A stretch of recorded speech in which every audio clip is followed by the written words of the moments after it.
تو حضرت سلیمان علیہ السلام نے حکم دیا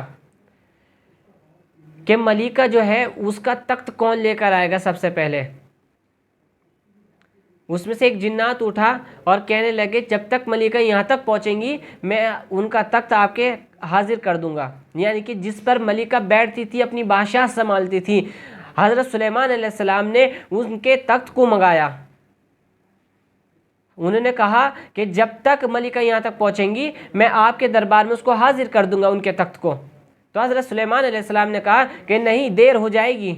تو انہوں نے ایک اس میں سے جنات اٹھا اور کہنے لگے کہ جب تک آپ کی پلک جھپکے گی میں آپ کے دربار میں ان کا تخت حاضر کر دوں گا.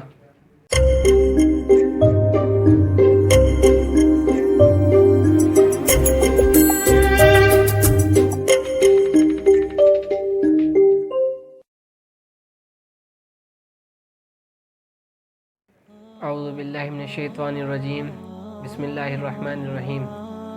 آج جو ہم بات کریں گے وہ حضرت سلیمان علیہ السلام کے بارے میں بات کریں گے کہ حضرت سلیمان علیہ السلام جو تھے اللہ تعالیٰ نے انہیں بادشاہت دی.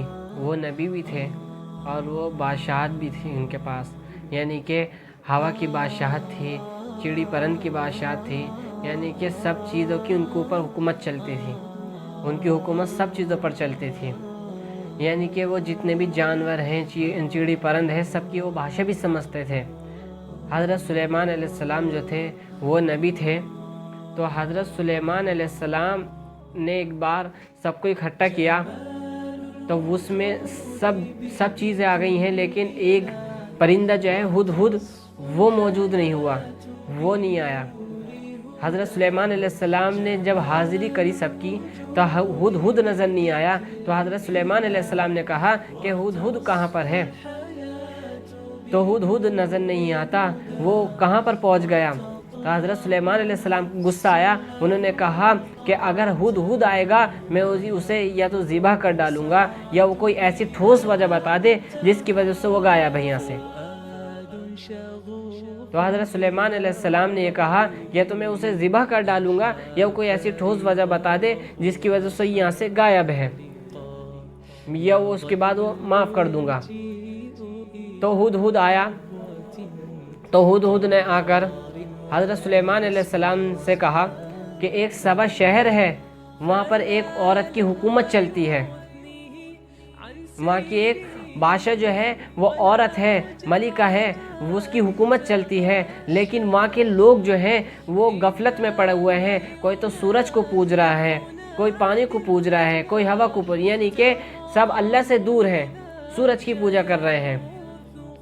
حضرت سلیمان علیہ السلام نے جب یہ بات سنی، حضرت سلیمان علیہ السلام نے اس ملکہ کو خط لکھا. اس ملکہ کو خط لکھا کہ اللہ کے نام سے شروع کرتا ہوں جو بڑا مہربان نہایت رحم والا ہے، اور کہا کہ آپ ہمارے دربار میں حاضر ہو جائیے. تو وہ ہدہد کے ذریعے وہ خط بھجوایا. وہ ملکہ نے خط پڑھا. جب وہ ملکہ نے خط پڑھا تو حضرت ملکہ نے ان لوگوں سے جو ان کے دربار میں رہتے تھے ان لوگوں سے مشورہ کرا کہ ایک کوئی سلیمان نام کا نبی بتاتا ہے، میں سلیمان ہوں، میں نبی ہوں، میں پیغمبر ہوں، بادشاہ ہے، حکومت چلاتے ہیں. تو ان کا خط آیا ہے کہ وہ ہمارے دربار میں حاضر ہو جائیں، اور وہ ایمان لانے کو کہتے ہیں کہ آپ ایمان لے آئیے. تو حضرت سلیمان علیہ السلام کا جب انہوں نے خط پڑھ کر سنایا تو ان لوگوں نے کیا کہا کہ یہ ایسا ہوتا ہے کہ لوگ ایسے ہی کر کے ہماری جو لوگوں کی حکومت ہوتی ہے ان پہ قبضہ جما لیتے ہیں. تو انہوں نے کہا ملکہ نے کہ ایک کام کرتے ہیں، یہاں دیکھیے عورت کتنی دماغ دار ہے. تو اس نے کہا کہ ایک کام کرتے ہیں، ہم پہلے انہیں آزما لیتے ہیں کہ وہ سچ میں پیغمبر یہ نبی ہے یا ویسے ہی کوئی مذاق کر رہے ہیں یا ویسے ہی بہانہ ملا رہے ہیں. تو اس ملکہ نے کچھ لوگوں کو بھیجا سونے کی اینٹیں لے کر، یعنی کہ سونا لے کر بھیجا، ان کے لیے تحفہ لے کر بھیجا حضرت سلیمان علیہ السلام کے دربار میں. اور ملکہ نے کہا کہ اگر انہوں نے اس چیز کو قبول کر لیا تو ہم مان لیں گے وہ جھوٹے ہیں، अगर इस चीज़ को कबूल नहीं किया तो वो सच्चे हैं, पैगंबर हैं अल्लाह के। जब वहाँ पर वो लोग पहुँचे तो उन्होंने वहाँ पर जाकर हज़रत सुलेमान अलैहिस्सलाम के दरबार में हाजिर हुए। तो हज़रत सुलेमान अलैहिस्सलाम ने ये कहा कि मैं तुम्हारा तोहफ़ा कबूल नहीं करूँगा जब तक तुम अल्लाह पे ईमान नहीं लाओगे।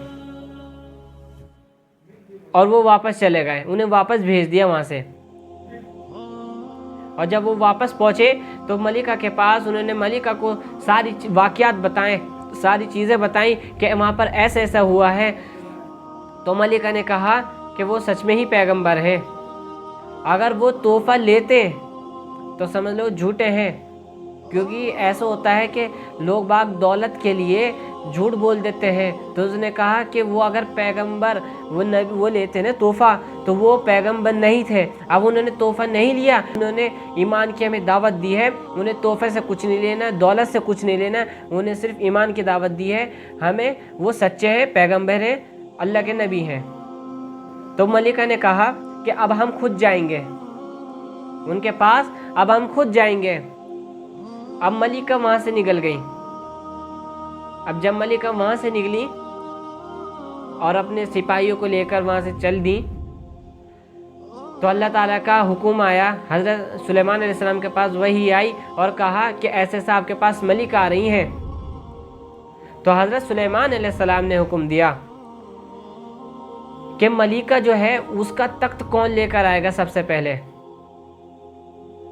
उसमें से एक जिन्नात उठा और कहने लगे जब तक मलिका यहाँ तक पहुँचेंगी मैं उनका तख्त आपके हाजिर कर दूंगा। यानी कि जिस पर मलिका बैठती थी, अपनी बादशाह संभालती थी, हज़रत सुलेमान अलैहिस्सलाम ने उनके तख्त को मंगाया। उन्होंने कहा कि जब तक मलिका यहाँ तक पहुँचेंगी मैं आपके दरबार में उसको हाजिर कर दूंगा, उनके तख्त को। तो हज़रत सुलेमान अलैहिस्सलाम ने कहा कि नहीं, देर हो जाएगी। तो उन्होंने एक उसमें से जिन्नात उठा और कहने लगे कि जब तक आपकी पलक झपकेगी मैं आपके दरबार में उनका तख्त हाजिर कर दूंगा। हज़रत सुलेमान अलैहिस्सलाम ने कहा कि ठीक है। वो पलक झपकी और उन्होंने तख्त हाजिर कर दिया। इतने ताकतवर जिन्नात होते हैं, इतनी स्पीड होती है उनकी कि इतनी देर में वो तख्त भी मलिका का लिए आए। फिर भी हज़रत सुलेमान अलैहिस्सलाम जो उनके ऊपर हुकूमत करते थे। ये सिर्फ किसकी ताकत है? ईमान की ताकत है। वो ईमान पर पुख्ता थे। जब वो तख्त ले आए तो हज़रत सुलेमान अलैहिस्सलाम ने एक फर्श बिछवा दिया। उसके नीचे पानी बह रहा है, ऊपर कांच का फर्श है, ऊपर कांच ही कांच है। जब उन्होंने मलिका वहां पर पहुंची, जब मलिका ने देखा कि वहां पर पानी है तो मलिका ने जब अपना पायचा ऊपर किया तो उनके टखने दिख गए। तो हज़रत सुलेमान अलैहिस्सलाम मुस्कुराए और कहा कि ये पानी इसके नीचे है, इसके ऊपर कांच लगा हुआ है, ये कांच का फर्श है, ये इसके पानी जो है इसके नीचे बह रहा है। तो हज़रत सुलेमान अलैहिस्सलाम ने फिर उनका तख्त दिखाया कि ये तख्त आपका है। तो वो बोली हाँ, ये तख्त मेरा है। तो उन्होंने हज़रत सुलेमान अलैहिस्सलाम ने कहा देखो ये तख्त यहाँ पर भी हाजिर हो गया। तो वो समझ गई कि अल्लाह के सच में ही नबी हैं, अल्लाह के अलावा कोई इतनी बड़ी ताकत वाला नहीं जो ये इतने बड़े तख्त को यहाँ तक पहुँचा दे। वो समझ गई कि अल्लाह के नबी हैं, पैगंबर। ये हम जो सूरज की पूजा करते थे और हम हवाओं की पूजा करते थे, हम किसी और को मानते थे खुदा, लेकिन वो सब गलत है, वो सब झूठ है। तो उन्होंने हज़रत सुलेमान अलैहिस्सलाम के सामने कहा कि मैं ईमान लाती हूँ अल्लाह पर, मैं ईमान लाती हूँ अल्लाह पर, और अल्लाह से माफ़ी मांगी कि अल्लाह हमसे जो गलती हुई है, हमने जो इतनी ज़िंदगी सूरज की पूजा में गुजार दी, अल्लाह तो हमें मुझे माफ़ कर दे। देखिए ये होती है ईमान की दावत कि हज़रत सुलेमान अलैहिस्सलाम ने ईमान की दावत दी और वो उन्होंने कलमा पढ़ लिया। तो हमें भी ऐसा ही अपना ईमान करना पड़ेगा। उनके पास इतनी दौलत थी, उनके पास हुकूमत थी, दौलत थी, हर चीज़ थी उनके पास, लेकिन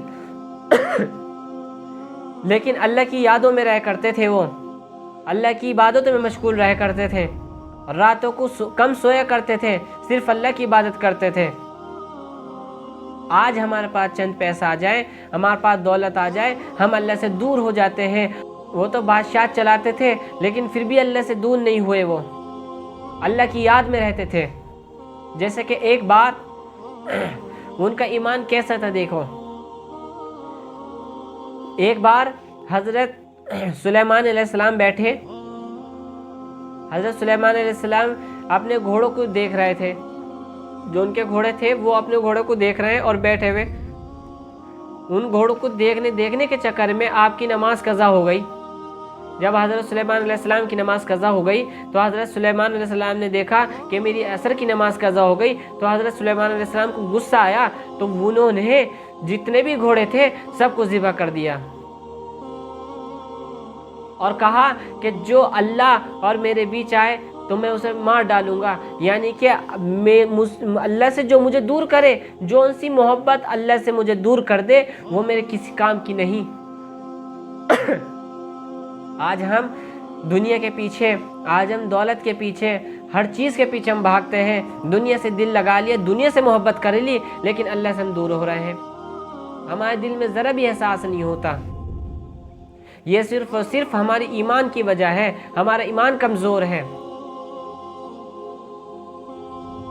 वो नबी थे, नबी जो बख्शाए हैं, साहबा जो बख्शाए हैं, फिर भी अल्लाह की इबादत करते थे, जिनके पास इतनी दौलत है। हज़रत सुलेमान अलैहिस्सलाम कितने बड़े बादशाह हैं, हज़रत अय्यूब अलैहिस्सलाम उनके पास कितनी दौलत थी, लेकिन फिर भी आप अल्लाह की इबादत करते थे, अल्लाह से मांगते थे। और आज हमारे पास कुछ नहीं है, हमारे पास कुछ दौलत भी नहीं, चंद पैसा आ जाए हम उसके लिए ही अल्लाह से दूर हो जाते हैं।